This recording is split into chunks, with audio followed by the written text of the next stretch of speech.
Well, good evening and thank you for joining us. Hope you're having a great holiday weekend. Welcome to what has become our annual tradition here on Memorial Day. Throughout the year, we bring you stories about groups helping veterans, active military, and first responders. We've gone all over the map this year to send a salute to those heroes. And on this day, when we focus our attention on those who gave everything for our freedom, let's begin our look back with two examples of groups preserving those memories throughout the year. Now we're rocking. Even though many hands make light work, some jobs are just so heavy you need a crane. Especially when it's 100 degrees. Thank goodness when the volunteers who maintain the Veterans Memorial Military Park in Hot Springs needed some heavy lifting, they could call on a group willing to put their backs, hands, and hearts into the project. The project we're working on today is moving the original Veterans Memorial.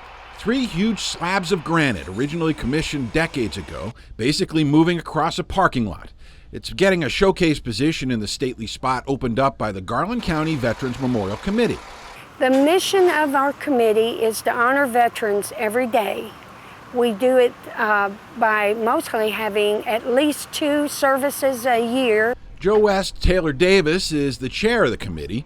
She and the members worked with the county and the city to unify the monuments within the park. I've got the equipment, and these guys, I want this memorial to mean something. Not only does Larry Brown have the equipment from his electrical contracting business, he's got a familial reason to lend a hand. He's the father of fallen Navy SEAL Adam Brown, Hot Springs' most well-known war hero. I have no problem volunteering my time and equipment. Just whatever I can do. Even when it's 100 degrees out? Even when it's 100 degrees. It's wonderful, that a memorial like that should be permanent. That sentiment is partially why Dick Holden and his wife Wanda cheered on the volunteers. The Holdens used to own Hot Springs Monument Company, and Dick's father designed the memorial. This day they helped with moral support. Definitely something needed on a day with very heavy air and some very heavy slabs. We can never do enough for our veterans. In any way we can honor them and memorialize them. That's what we need to do as Americans. We're a work in progress, and we've been trying to be good stewards of their property and something that we can leave a lasting tribute to veterans. Well, Hal was born here in Mena, July 1st, 1930. Hal is the nickname of Herbert A. Littleton, a Marine killed in action after going from little towns in Arkansas and South Dakota to a place called Horseshoe Ridge a few miles from the 38th parallel in Korea. The Chinese threw a grenade into the observation post, and Herbert did 2 things heroic. First thing, he jumped on the grenade.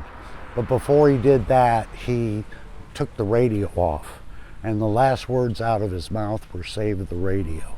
Ed Anderson recounts the details well because he's a retired radio man himself. Saving the radio saved more lives when its signal allowed an artillery strike soon after. Now, Anderson leads the Herbert A. Littleton Detachment of the Marine Corps League in Mena. That's when they dedicated the memorial. Just outside the Polk County Courthouse, the pride in Hal's heroism is obvious. It's carved in stone and set apart.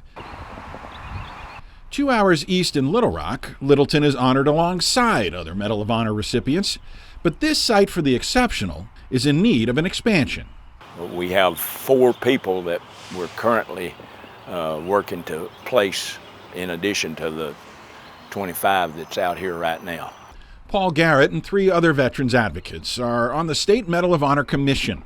They're working on that expansion and upgrades to the memorial. We're about $25,000 from our goal, which our working goal is about $120,000. And when Anderson heard about the drive, he wanted to go further for Hal. When they built the monument in 1999 and 2000, in order to cut costs, they didn't use bronze or brass. They used aluminum with a coating on it. The coating is coming off, and it's chipping pretty badly. So while the commission drives to expand the site, the Marines from Mena are focused on their hometown hero. They're raising money to fix his plaque and improve its portrait. Both in Polk County and across the state, the fundraising push is picking up steam as their message gets out. These people that are on here and the people that we're going to add are their heroism is what got them here. The Medal of Honor is not given out lightly. It'll be nice to have a good, proper representation of his sacrifice. A nice looking plaque is the least we could ask for to remember Hal. Sometimes helping veterans through hard times requires an army. Sometimes it's an army of one. An example of both when our Saluting Heroes special returns right after this.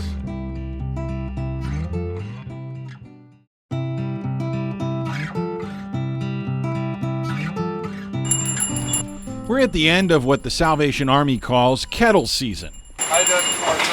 That means for Marine Corps veteran Alan Mitchell, his part-time job ringing the iconic bell outside stores is wrapped up. I mean, I wasn't doing nothing but sitting at home anyway, but I think I was getting on my wife's nerves. But for officers with the Salvation Army here in Hot Springs, helping a large population of homeless, many of them veterans, remains a full-time job. They'll be wearing veterans hats, veterans emblems, different things like that. Some of them use a certain type of language, and you can tell they used to be in the military.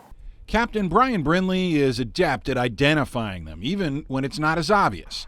When they arrive, the Salvation Army has a tried and true plan in place. So Soup, Soap, and Salvation is known pretty much everywhere. Anybody that walks up to the window is pretty much our targeted audience. That is our ministry.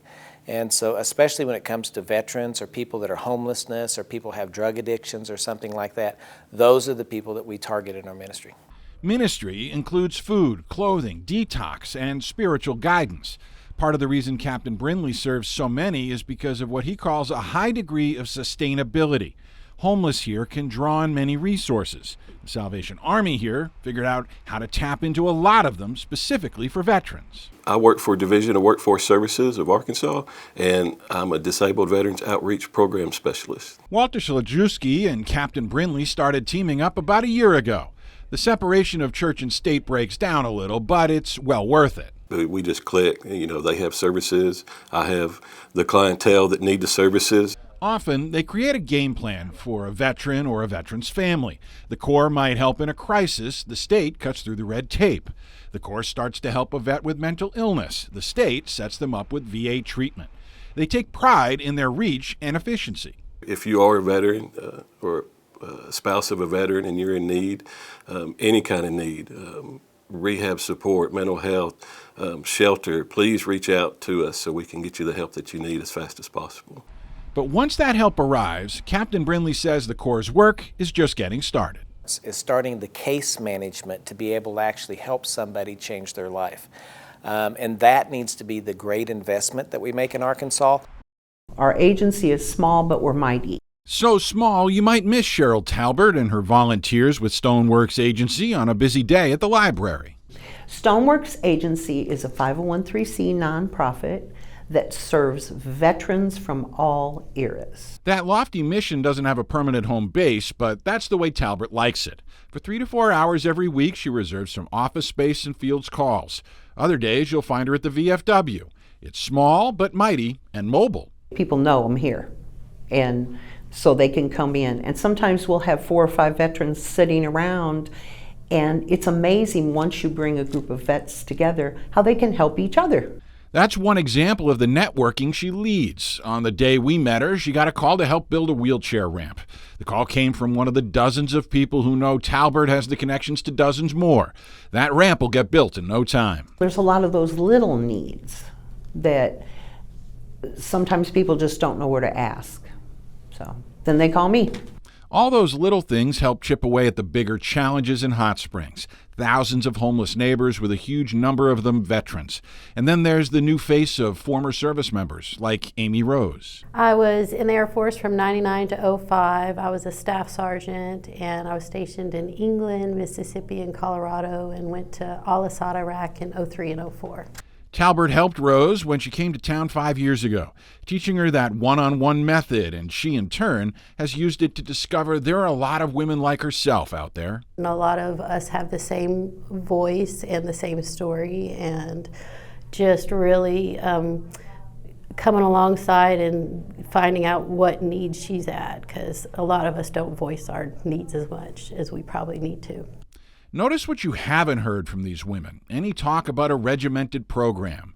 There's no branded process that makes you say, the Stoneworks method.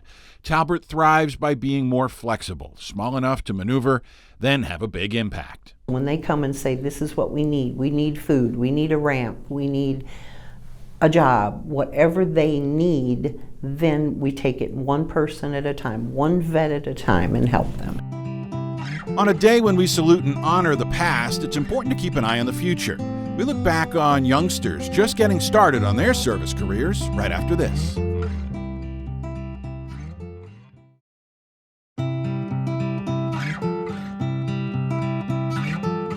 We have our volunteer firefighters who are leading the explorers. They help us understand everything, and we've been learning a lot. The motto of the Scouts is be prepared. Learn how to react in any kind of situation or emergency. For explorers, the goal is often to get prepared for a career, and this group is preparing to respond to emergencies. We do a training, like vehicle extraction training, learning how to use the jaws of life and the cutters and the airbags, learning how to roll up fire hoses. We've used our leveraging tools, which is an airbag system, and we lifted a Yukon off of like an Altima. Wes Downs and Gunnar James are both high school students in Scott, a small town just east of Little Rock. Family influence and a chance to have some fun with power tools led them to join Explorer Post 911, chartered by the Scott Volunteer Fire Department. I've had family that's been volunteer firefighters, and one day I just had that bug all of a sudden. I just wanted to do volunteer firefighting. As the fire department wondered how they could recruit more help, the Explorer program offered a way to hook teens early. There's a great need. We all work, we all have full-time jobs. A lot of times we're in Little Rock or we're out of town, and the more volunteers, the better. Aaron Ruby is a firefighter and one of the adult leaders of the post. The kids are still too young to respond to calls, but they get to work twice a month with the volunteers, training alongside them. It puts them on a path to stepping up to help when they turn 18 or stepping out into a career. There's so much that you gain through experience, especially if you're doing this full-time, just real-world situations and all sorts of scenarios that could come up that you just have to learn to be problem solvers and quickly stay calm. And also, learn the importance of paying dues while having fun. They save the grunt work and the heavy work, they save that mostly for us. But served up with enough fun to envision a future of serving their neighbors. I honestly wanted to become a mechanic, actually. And then I started working here and I was like, this is what I want to do. I want to make a difference in someone's life. The main goal of the foundation is to support ASP and their families. That foundation Emily Hamilton refers to is the Arkansas State Police Foundation, a nonprofit that stands behind troopers. In fact, their Little Rock office is right behind headquarters. To assist troopers and their families in time of a great financial need. We purchase flags for the Honor Guard. We purchase awards for Troop School. Hamilton describes some of the background things the foundation handles so troopers can focus on their jobs. She should know she's married to a trooper. But along with board president Elizabeth Anderson and the nearly 24 board members, Hamilton and the foundation position the board to equip the force with everything they need. The Precision Driving Training Complex at Camp Robinson, that was actually built by the foundation. The track itself, the classroom, the garage and tower. And we're getting ready to start phase 3 out there of the build, which will be barracks and cafeteria. While that big ticket item helps troopers today, the other big foundation mission helps troopers' families into the future. Right now we have 19 dependents of troopers and auxiliary members on scholarship. Those 19 students have received $180,000 in funds for college. Our 5-year projection on our scholarship is about $1.5 million. The foundation holds a series of fundraisers. We're talking corporate golf outings, benefit dinners. One thing they do not do is use telemarketers. We do not do that. We do not have any kind of service that calls people. I get that all the time. People call me and ask me if I called for a donation or that they had made a donation to me, and that would not be us. But they do sell stickers you can put on your car showing your support. As a wife of a trooper, Hamilton appreciates when people buy them, but At the risk of losing a selling point, I'll be honest with you, I think a lot of our troopers probably do not even pay attention to that decal. better that they notice your car for your support than for flying by them on the highway. It's more to just show the public that you support law enforcement and that you support the state police. For service members who spend time on the harshest front lines, a weekend is perfect for a quiet retreat. We catch up with the group building it for them when our Saluting Heroes special returns.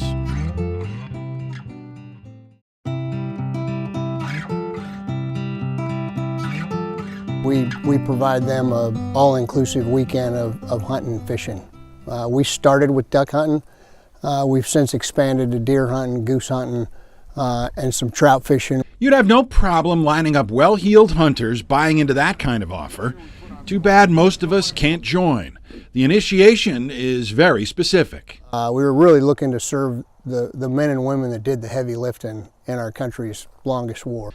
By heavy lifting, retired Colonel Sean Daniel means the men and women of what he calls the Special Forces community. These men and women were deployed 6 months, home 6 months, and repeated that cycle for the entirety of the war. That's some heavy lifting, and those are the people that we're looking to serve. Daniel used to be a part of that community. About 20 years ago, he bragged to his fellow Army Rangers about the good hunting back in his Arkansas home. The hunting trips that came from that, like this one from 2020, evolved into Darby's Warrior Support, named for the Fort Smith World War II hero who founded the modern-day Rangers. The support part became apparent almost immediately. It's a chance to be with old teammates, see how everybody's doing. It's a chance to just decompress a little bit. It's a chance to spend some time around a handful of other folks that have traveled the road that you're traveling. I actually came out as a guest before I retired, and it was everything that I didn't know I needed. And now Nick Newert is joined Daniel in expanding that everything. These retired heroes will soon be humble innkeepers. So we started looking for a piece of property, started working with an architect to develop plans for a 10-bedroom lodge that if you max out every bed, we can sleep 26. That's the foundation for where the lodge is going to go. Newert went from Special Forces Sergeant to Special Project Designer. A lodge, a well-stocked fishing pond, 2 shooting ranges, sporting clays along the tree line. An all-inclusive resort for a very exclusive group. They're not expecting to have all the bells and whistles. They expect to come and sleep in a sleeping bag and roast hot dogs around a campfire. And it's shocking to them in the sense that they're not expecting that kind of treatment. Daniel admits the future Patriot Outpost is the fantasy treehouse he always wanted to make. It's going to be a nice treehouse, and it's going to do a lot of good. A lot of good thanks to therapy that goes beyond words. Until you've sat in a duck blind with friends, teammates that you've shared some really hard days with overseas and watched the sunrise and the sunset, until you've done that, don't ask why. It's incredibly therapeutic. And the folks at Darby's Warrior Support broke ground on the lodge on April 15th, so continued progress for them. And that wraps up our Memorial Day Saluting Heroes special. We want to thank the team at Rainwater, Holt, and Sexton for all their support on this series. We salute more heroes tomorrow night on 6:30 Central. We hope to see you then. For now, have a great rest of your holiday.